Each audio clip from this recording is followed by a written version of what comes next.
그 오관원 교수님께서는 이제 천도교와 온불교 등을 상당히 심층 종교이자 고급 종교로 이제 평가하셨는데요. 예. 또 이제 일반인들이 잘 모르는 성독도라는 종교에 대해서도 놀라움을 표하셨어요. 그렇죠. 우리 오 교수님이 말씀하셔서 저도 이제 성독도를 처음 알았는데 그 성독도에서 놀라우신 이유는 무엇입니까? 첫째, 제가 그 천도교, 원불교, 성도교에 하는데 이 서양에서 말하는 그런 그 초월적인 존재로서의 신을 얘기 안 해요. 예. 그게 우리나라의 그 전통적인 종교는 그런 그 인격적인 어떤 신이 위에서 뭐 모든 것을 관장한다, 뭐 인간의 일거수일투족, 뭐 역사의 흐름을 관장한다 이런 생각을 안 하는 거예요. 그게 지금 서양에서도 그런 종류의 신과는 이제는 효용 가치가 이제 떨어졌다, 약발이 떨어졌다 이렇게 보고. 그런 그 신을 뭐냐면 그 관여하는 신, 인터벤셔니스트 가신데 그것을 주장하는 신학자들은 뭐 점점 없어지는 판인데 한국의 그 기독교 같은 거는 뭐 예를 들어서 하나님이 모든 것을 관장한다는 거잖아요. 그런 식으로 생각하면 하나님이 어떻게 세월호 같은 일이 일어나게 하고 어떻게 뭐 10월 29일 그런 그 이태원 참사 같은 것이 일어날 수 있도록 놔두느냐. 그런 하나님은 도대체 우리가 이해할 수가 없는 거예요.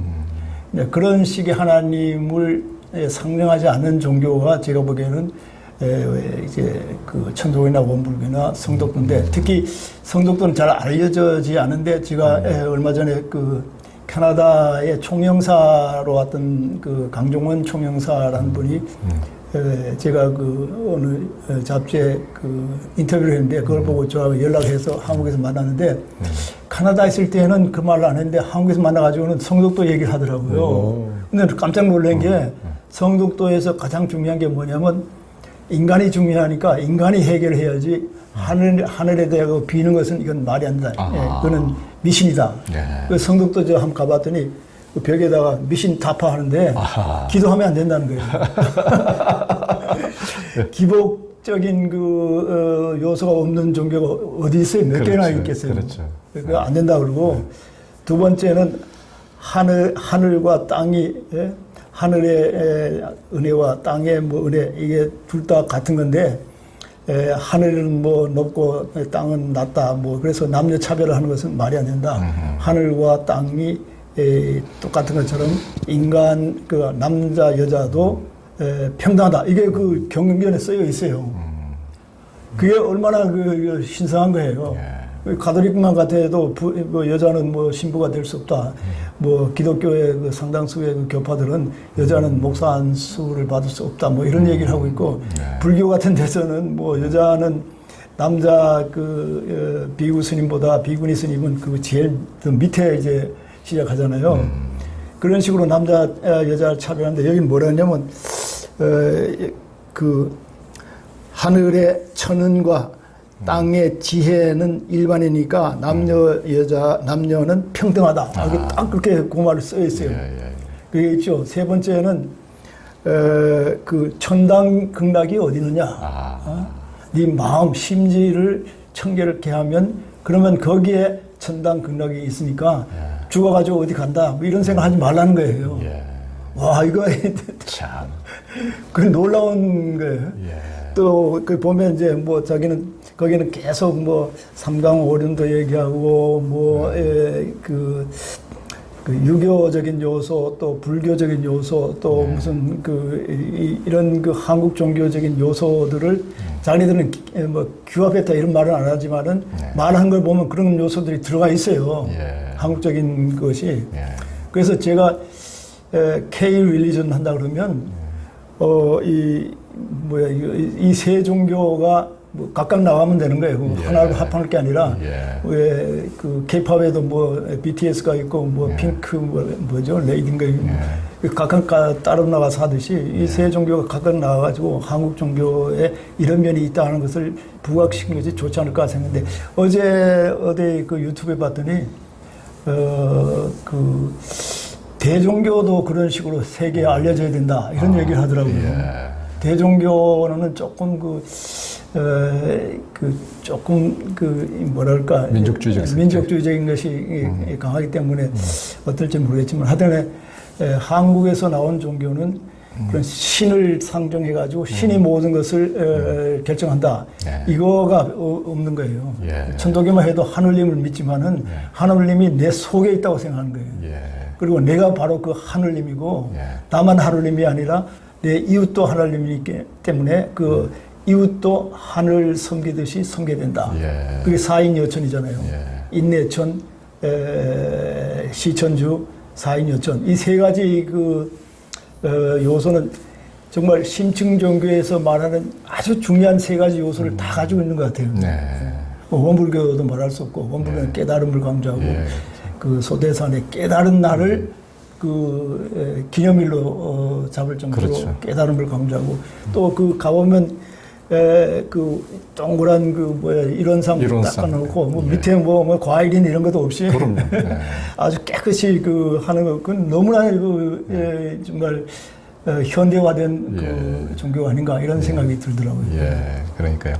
그러니까 이제 방금 이제 대종교 말씀하셨지만 이제 민족주의적인 요소가 있고 일제시대 때 독립군을 가장 많은 독립군이 이제 활동을 한 게 이제 대종교 출신이긴 한데 이제 당군이라든가 이런 경우도 이제 다른 나라의 어떤 종교적 어떤 신화적인 어떤 종교의 교조라든가 이런 것은 굉장히 그 배타적이고 자기 민족만을 위해서 이제 성경의 구약의 야해도 이제 그럴 정도로 굉장히 배타적이고 다른 민족을 막 몰살시키고 이제 이런 요소가 강한데 이게 당군 같은 경우는 무슨 그저 홍익인관 뭐 제세이와 광명이세 그 자체로 너무 보편적이거든요. 그렇죠. 너무 그냥 온 생명을 늘 이롭게 하라.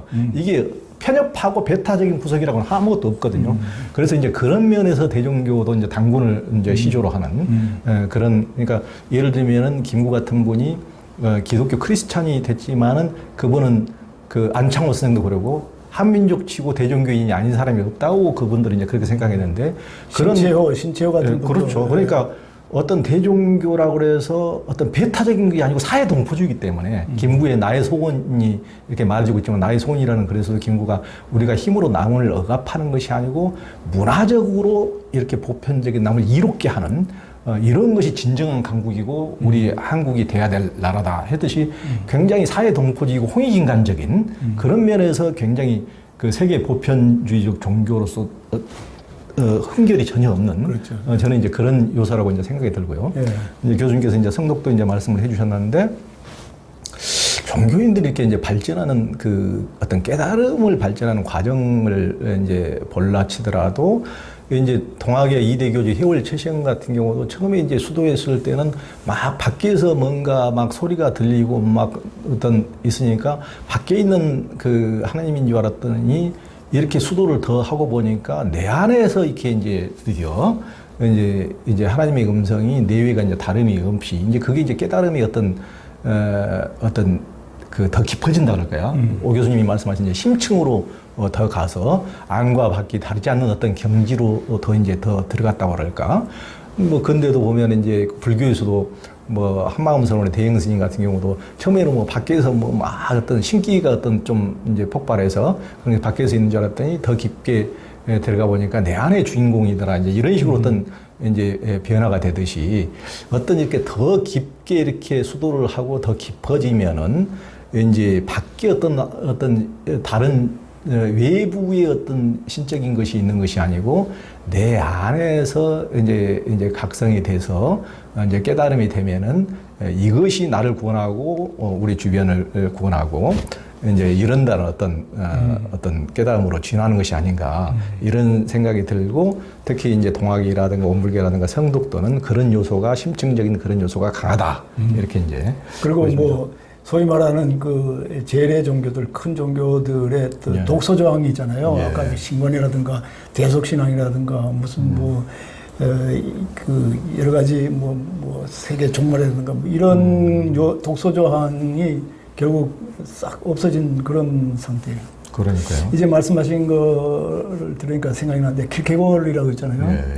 키르케고르는 기도는 처음에는 내가 말하는 거라고 생각하는데 한참 기도를 하면 기도는 내 속의 소리를 듣는 거다. 이런 얘기를 하더라고요. 근데 내 속에를 들여다보고 내 속에 있는 진정한 나를 찾는 것, 그것이 참된 종교, 심층 종교의 가장 기본이에요. 그러니까 이런 종교들은 그 주문을 외워요. 그 성덕동에도 일곱자 주문을 외우고, 동학은 지기금지구 원리대강 실천을 좋아하죠. 21자 주문. 21자 주문. 이 주문을 외우는 것은 뭐냐면 하나의 이 컨센트레이션이에요. 그렇죠. 그 집중. 그러니까 내부의 신성을 깨우는 거죠. 연불선이에요. 연불선. 그래가지고 막 이렇게 외우면 뭔가가 막 기운이 나온다는 그 에너지가. 그게 내 속에 있는 어떤 그 신적인 요소가 발동하도록 이렇게 해주는 그런 요소들이 있는 거거든요. 그게 저는 상당히 좋다고 생각해요. 그러니까 이제 초기에 적어도 이제 종교를 보편 종교, 정말 심층 종교를 창시할 정도의 그런 분들은 그런 심층적인 어떤 신성이 각성돼서 이렇게 했지만은 나중에 조직화되다 보면은 또 그 세 확장이 되고 성교 포교 이런 것이 주안이 되다 보면은 미신적인 요구, 사람들의 욕망에 순응하다 보면은 미신적인 요소를 거의 첨가하다 보면은 그게 원재료 맛은 다 가버리고 이제 미신적인 기복 종교가 돼버리는 이런 게 어떤 이제 보편 종교의 어떤 타락의 역사랄까, 변화의 역사랄까 이렇게 이제 보여지는데요. 사회학자들의 말에 의하면 교주로부터 3대가 지나가면 그 교주의 카리스마 같은 것이 이제 점점 줄어들고 그 조직을 위한 그런 그 조직으로 바뀐다는 거예요.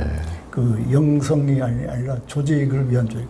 마치 공산주의가 처음에는 좋은 의도로 했지만 나중에는 공산주의 자체를 위하는 그걸로다가 바뀌어서 사람들을 억압하는 것처럼 종교도 이제 한 3대를 지나가면 그렇게 바뀐다. 이런 얘기를 하는 사람들이 있더라고요. 그러니까 이게 이제 좀 지나면 교수님께서 말씀하셨듯이 이렇게 짠맛을 다 잃어버린 경우가 대부분이더라고요. 이제 그런 것들을 많이 보면 이제 이제 최근에 이제 정토회라든가 법륜 스님 같은 경우도 엄청나게 이제 법륜 스님이 어떤 이런 굉장히 설득력과 이런 이제 많은 대중력으로 이렇게 이제 성장을 하고 있는데도 불구하고 아직까지는 전혀 어떤 내세라는 말 안 하고 제사 종교로서 대부분 이제 제사 종교가 전환이 돼버리는데 그래야 이제 수입이 훨씬 확대되고 그러는데 아직까지 이제 전혀 그렇지 않고 초심을 유지하는 거 보고 참 놀랍다고 생각하는데 거기도 모르죠. 2대, 3대 이렇게 많이 가면 이제 짠맛을 유지할 수 없을지는 이제 그건 알 수 없을 때 그런 종교들 지금까지 보면은 그 소금 맛을 계속 유지하기가 참 쉽지 않더라고요. 그렇죠. 나중에 보면 그 하나의 그 조직을 위한 노력으로 바뀌어버리는 그런 예가 많이 있죠.